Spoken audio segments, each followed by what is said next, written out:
Hello बच्चों, कैसे हैं आप सब। उम्मीद है बहुत अच्छे होंगे आप लोग और आपकी पढ़ाई बहुत अच्छी चल रही होगी। आज हम अपनी क्लास में आपसे बात करने वाले हैं एक इम्पॉर्टेंट टॉपिक की, कैपिटल एंड रेवेन्यू एक्सपेंडिचर, जो कि बहुत ही इजी और बहुत ही आसान टॉपिक है, जो कि बहुत जल्दी से आपको समझ में आने वाला है। और इसे हमने एक सुपर चार्ट में, एक सिंगल सुपर चार्ट में इसको हमने कवर कर दिया है। ठीक है, जैसे कि एक बार में देखते ही आपको सारे इसके क्लासिफिकेशन आराम से समझ में आ जाएंगे और बहुत कम समय में आपको आ जाएगा। ठीक है, तो अभी बताएंगे आप लोगों को कि इसको कैसे स्टार्ट करते हैं। तो अगर अभी तक आपने हमारा चैनल सब्सक्राइब कर लिया है तो आपका बहुत बहुत धन्यवाद, और अगर सब्सक्राइब नहीं किया है तो आप मेरे चैनल सब्सक्राइब कर दीजिए और बेल आइकॉन को भी क्लिक कर दीजिए, ताकि आने वाले भी आपके पास अच्छे से अच्छे और इम्पोर्टेंट वीडियो हमारी क्लासेस की आपको आसानी से मिल सके, इसका लाभ आपको मिल सके और ये अवसर आपके हाथ से जाए ना पाए। ठीक है, तो आइए हम शुरू करते हैं कि कैसे देखिए आप देख रहे होंगे यहाँ पर कि देखिए कैपिटल और रेवेन्यू, ये दो टॉपिक है जो आपके लिए मेन है, ध्यान देने की बात है। कैपिटल और रेवेन्यू, इसमें क्या होगा, हमने इसको क्लासिफाई कर रखा है बहुत ही आसान तरीके से।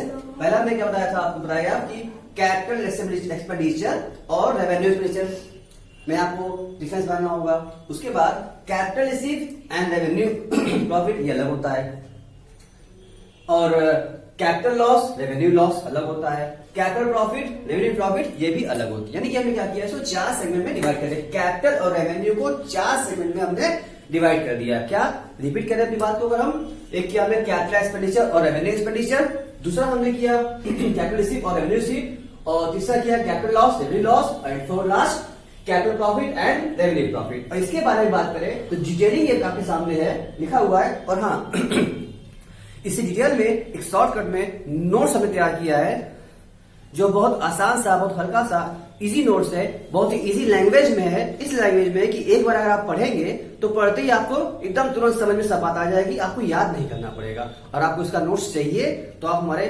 फेसबुक लिंक पर जाकर के, मैंने फेसबुक पर अपने पेज पर, इंस्टीट्यूट के पेज पर हमने इसको अपलोड कर दिया है, आप वहां से इस नोट्स को डाउनलोड कर सकते हैं, जो फ्री ऑफ कॉस्ट है, कोई दिक्कत की बात नहीं होगी, आपको आसानी से वहां से मिल जाएगा। तो आपसे कहेंगे कि पहले आप वो नोट्स हमारा उस लिंक से डाउनलोड कर लीजिए। मैंने डिस्क्रिप्शन में इसका लिंक दे रखा है अपने फेसबुक पेज का, वहां जाके से इसको आप, इसके नोट्स को आप डाउनलोड कर सकते हैं। ठीक है, तो इसके बारे में और डिटेल बात करते हैं आपसे हम, वो इस तरह से है। ठीक है, तो आइए हम आपको इसको और करीबी से दिखाते हैं। ठीक है, और बताते हैं आपको कि इसका कैसे इसको हम समझे, एक बार में समझे और इजी वे में हमारा आ भी जाए। ठीक है, जो हमने बताया भी आपको बड़ा आसान से बनाया, आप कॉपी पेन उठा लें, अभी क्लियर हम आपको दिखा रहे हैं, आराम से आपको दिख जाएगा और इसे आप आराम से नोट्स भी कर सकते हैं, इसलिए हम इस तरह आपको दिखा रहे हैं। अब देखिए, ये capital expenditure and revenue expenditure ये दो टाइप के होते हैं, एक होता है कैपिटल एक्सपेंडिचर, एक होता है रेवेन्यू एक्सपेंडिचर।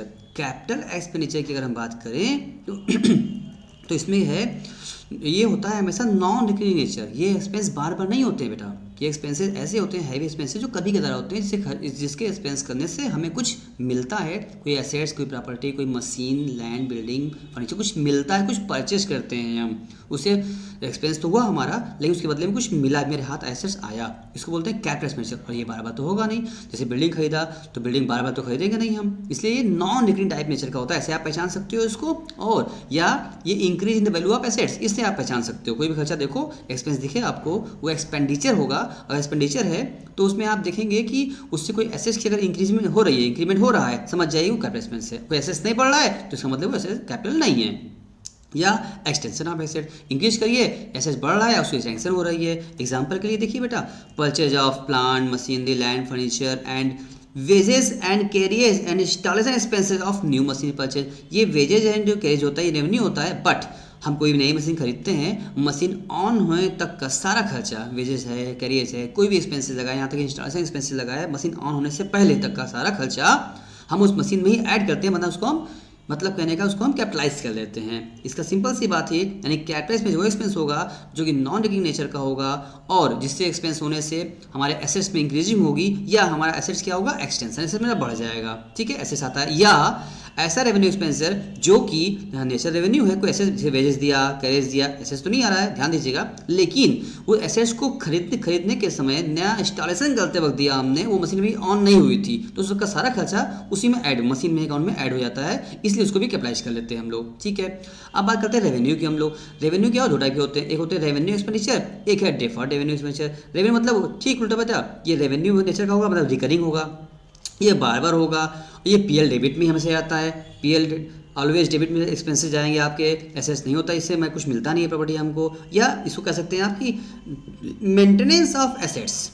भाई कैपिटल एक्सपेंस में क्या था हमारा, ये एसेट्स इंक्रीज होता था, जैसे कि मेरे पास एक बिल्डिंग है 2 मंजिल का है, हमने क्या किया उसके ऊपर एक फ्लोर और बनवा दिया, एक मंजिल और बनवा दिया, तो उसको बोलते हैं मेरा एक फ्लोर और बढ़ा, एसेट्स में एक्सटेंशन हुआ, कैपिटल एक्सपेंस हुआ। लेकिन वही एसेट्स बिल्डिंग में अगर हम हर साल हम वाइट वॉश कराते हैं, डिस्टेम्पर पेंट कराते हैं, कोई रिपेयर कराते हैं, हर साल उसमें मेंटेनेंस बनाते हैं, उसको बोलते हैं रेवेन्यू, क्योंकि वो बार बार होगा। और भाई वाइट वॉश कराने से, डिस्टेम्पर पेंट कराने से और रिपेयर कराने से मेरी बिल्डिंग वैल्यू बढ़ तो जाएगी नहीं, मेरी मेंटेन रहेगा, हमारा खराब नहीं होगा हमारा, तो उसकी मेंटेनेंस को बनाए रखने के लिए कोई खर्चा करते हैं तो रेवेन्यू है। लेकिन एसेट्स बढ़ जाता है तो कैपिटल हो जाएगा, जैसे कि wages, salary, rent, postage, station, ये सब इसमें आते हैं। अब आप कहेंगे सर वेजेस यहाँ भी लिखे हैं और आप यहाँ भी लिखे, दो बार जानबूझ के हम दोनों तब लिखे हैं, क्यों? आप कंफ्यूज ना हो, समझ लीजिए ये बात हमसे आप कि वेजेस यहाँ है, ये वाला वेजेस नई मशीन को इंस्टॉल करने पर लगा था, इससे मशीन जुड़ गया, कैपिटलाइज हो गया। ये वेजेस नॉर्मल कॉस्ट और बिजनेस में दे रहे हैं, गुड्स को लाने के लिए, बेचने के लिए, सेल करने के लिए, या सैलरी दे रहे हैं, स्टाफ को रेंट दे रहे हैं, नॉर्मल बिजनेस एक्टिविटी करने के लिए दे रहे हैं, इसलिए इसको हम रेवेन्यू कह रहे हैं, बार बार दिया जाएगा, रेवेन्यू नेचर का होगा ये पीएल डेबिट में जाता है, टेन डेबिट में जाता है। ठीक है, अब बात करते हैं रेवेन्यू, डिफर्ड रेवेन्यू की। डिफर्ड में क्या होता है, डिफर्ड रेवेन्यू में जब बात करेंगे हम लोग अगर, तो ये होता है रेवेन्यू है, बट ये हैवी एक्सपेंडिचर हो जाता है, यानी heavy expenditure of revenue nature का होता है, उसको बोलते हैं डिफर्ड रेवेन्यू एक्सपेंसेस। इसका बेनिफिट क्या होता है, हमको 1 साल से अधिक मिलता है। एग्जांपल के लिए कोई अगर हमने क्या किया है, हैवी एडवर्टाइज किया है, कोई शोरूम का हमने अगर ओपनिंग किया, इनोवेशन किया, उसमें कोई हमने किसी बड़े सेलिब्रिटी को बुलाया, उसने लाखों रुपए करोड़ों पे ले लिया हमसे एक बार में, तो उसकी बेनिफिट हमें क्या होगी, कई साल तक मिलेगी, 1 साल से अधिक मिलेगी हमको। तो ऐसे रेवेन्यू एक्सपेंसेस को जिसकी बेनिफिट हमको 1 साल से ऊपर ज़्यादा मिलने वाली होती है, इसलिए उसे एक्सपेंस को हम डेफर कर देते हैं, उस साल पूरा चार्ज नहीं करते हैं। डेफर करने का मतलब होता है बेटा आगे की ओर ले जाना, आगे की ओर बढ़ा देना, डेफर कर देना, आगे जो नाम रख दिया डेफर्ड एक्सपेंसेस हो गए। तो जितना इस साल से गाड़ी होगा अगर तो उसको 1 साल डाल दिया जाएगा, बाकी क्या होगा नेक्स्ट ईयर डेफर कर देंगे। अगर 1 लाख खर्च हुआ है, अगर 5 साल बेनिफिट मिलने वाला है उसका, तो इस साल डालेंगे सिर्फ 20,000 रुपये, 80,000 रुपये डेफर कर देंगे, और जब नेक्स्ट ईयर पहुंचेंगे फिर 20,000 डालेंगे, 60,000 फिर डेफर कर देंगे, ऐसे करते करते 5 सालों में खत्म हो जाएगा, इसको बोलते हैं डेफर एक्सपेंसेस। अब ये बात करते हैं हम लोग इसके बारे में सिंपल में कैपिटल रिसीव और रेवेन्यू रिसीव की। देखो बेटा एक ही टेबल में, एक ही चार्ट में सब कुछ कवर हो रहा है आपका, ध्यान से मेरी बात सुनिएगा, बहुत कम समय में बहुत अच्छे से आपको सारे में डिफरेंस समझ में आएगा, जो कि बहुत इंपॉर्टेंट सेगमेंट है, बहुत इंपॉर्टेंट टॉपिक आपके लिए, इससे आपकी नॉलेज बढ़ेगी, आपको सीखेंगे और अकाउंटिंग करने में भी आपको दिक्कत नहीं आने वाली है। इस सब जाने, ये बच्चों को जाना बहुत ज़रूरी होता है, ये सब बेसिक पॉइंट्स होते हैं अकाउंटिंग की। फिर अगर बात करते हैं हम कैपिटल एंड रेवेन्यू के बारे में बात कर रहे हैं हम लोग, ठीक है। तो कैपिटल रिसिप्ट और रेवेन्यू रिसीव के बारे में बात कर रहे हैं हम लोग, ठीक है। तो कैपिटल रिसिप्ट जो होता है वो हमेशा shown in the balance sheet either increase in liability या reduction in value of assets. अगर आप देखेंगे लाइबिलिटी इंक्रीज कर रही है या एसेट्स कम हो रहा है, आप क्या मानेंगे, ये कैपिटल रिसिप्ट है हमारा। कैसे एग्जांपल क्या होगा, जैसे सेल ऑफ फिक्स एसेट्स, आपने कोई लैंड, बिल्डिंग, प्लांट, मशीनरी बेच दिया, ठीक है, वो तो मेरा एसेट्स था, कैपिटल एसेट्स बेच दिया तो पैसा आ गया, तो ये गुड्स तो था नहीं, मेरा बिजनेस वाला माल तो था नहीं, इसको हमने गुड्स बेच कर पैसा लाया है, एसेट्स बेचा है, इसको बोलेंगे कैपिटल रिसीप्ट, ठीक है।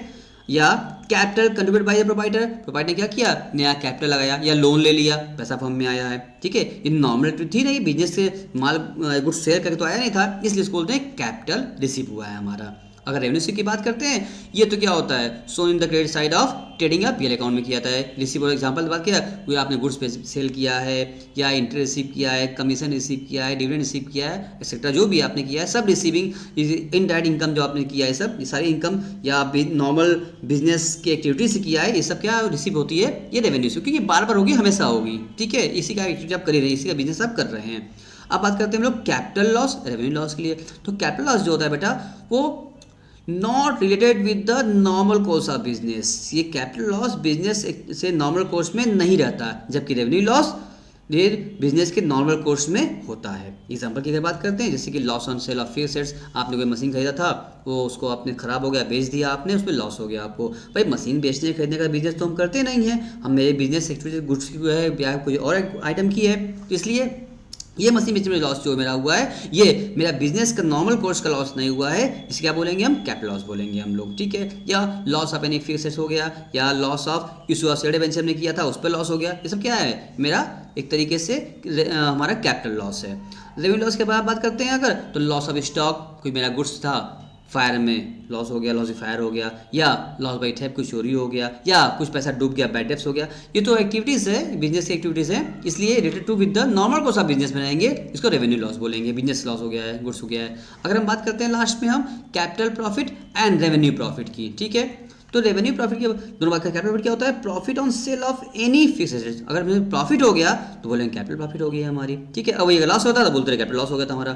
अगर ये हमारी profit earned in the course of normal course of business करेंगे तो प्रॉफिट हो गई हमारी। लॉस हुआ था उसी को उल्टा क्या है, अगर प्रॉफिट हो गई तो बोलेंगे नॉर्मल प्रॉफिट हो गई है। इसका मतलब बहुत सिंपल सी बात थी, एक छोटे से डायग्राम में हमने क्या किया, पूरा चैप्टर हमने कवर कर लिया, सारे प्रकार जितने भी हमारे सामने कैपिटल और रेवेन्यू थे हमने उसको डिस्कस कर लिया है। इससे रिगार्डिंग नॉर्मल क्वेश्चंस भी हमने लगाया है, जो कि आपको अगली क्लासेस में दिख जाएगा, मिल जाएगा आप लोगों को, ठीक है।